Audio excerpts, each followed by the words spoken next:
waxaan rabaa inaan idin sheego wixii ku soo kordhay xaaladaha ku soo kordhay COVID-19 wadankeena 24 saac ugu dambeysay xaaladaha cusub ee soo kordhay waxa waaye 51 waxa rag ah 32 waxa dhadig ah haween ah 19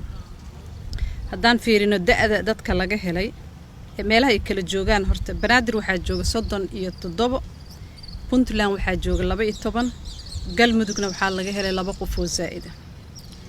dadka laga helay da'dooda haddaan fiirino marka laga bilaabo 20 ilaa 20 da'dooda boqolkiiba waxay yihiin 5 20 ilaa 39 sano da'dooda dadka u dhaxaysa boqolkiiba waxa laga helay 49 40 ilaa iyo 59 waxa waaye 21 60 sano iyo intii ka koreysa waxa waaye 26 boqolkiiba tirada guud ee dadka laga helay xaaladda wadanka oo dhan waxay gaaraysaa 722 dhimashada waxa ku soo kordhay hal qof Ilaahay ha u naxariisto tirada guud ee dhimashada waxay noqonaysaa 32 waxa ka bogsatay 10 qofood tirada guud ee bogsashadana waxay isugu tagaysaa 44 aan ku dadaalno nadaafadda aan ku dadaalno inaan kala dheeraano aan ku dadaalno inaanan ma aragtay meelaha ciriiriga iyo buuqa aan galno aan ku dadaalno inaan ilaalino guud ahaan xakameeyno cudurka inaan yacni ku dadaalno gacmaha inaan dhaqanno saabuun ku dhaqanno afka inaan xirino meelaha banaanka marka loo baxaayo meelaha buuqa la galaayo in yacni wax allaala wixii ay dadka khabiirada iyo caafimaadka ka shaqeeya wasaaradda caafimaadka ay ku taliyeen ee ka hortag ah in la raaco waa muhiim bulshada qaybaheeda kala duwan waa inay ku wada dadaalaan sidii wacyigelintaas loo badin lahaa loo gaarsiin lahaa Soomaaliya oo dhan hadii alla idmo waxa kale oo muhiim ah in qofka hadduu calaamadihi iska dareemo inuu wacdo nambarada loogu talagalay gobolada oo dhan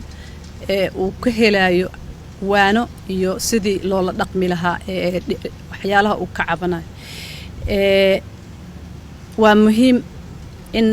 guriga la joogo aan banaanka loo bixin hadii aysan muhiim ahayn banaanka markuu qofka u baxayana uu afka xirto uu is ilaaliyo uu yacni dantiisa intuu soo guto uu isla markii xaafadiisa gurigiisa ku soo noqdo joogida iyo xakameynta waxyaalaha ugu weyn oo cudurkan aan ugu hortagi karno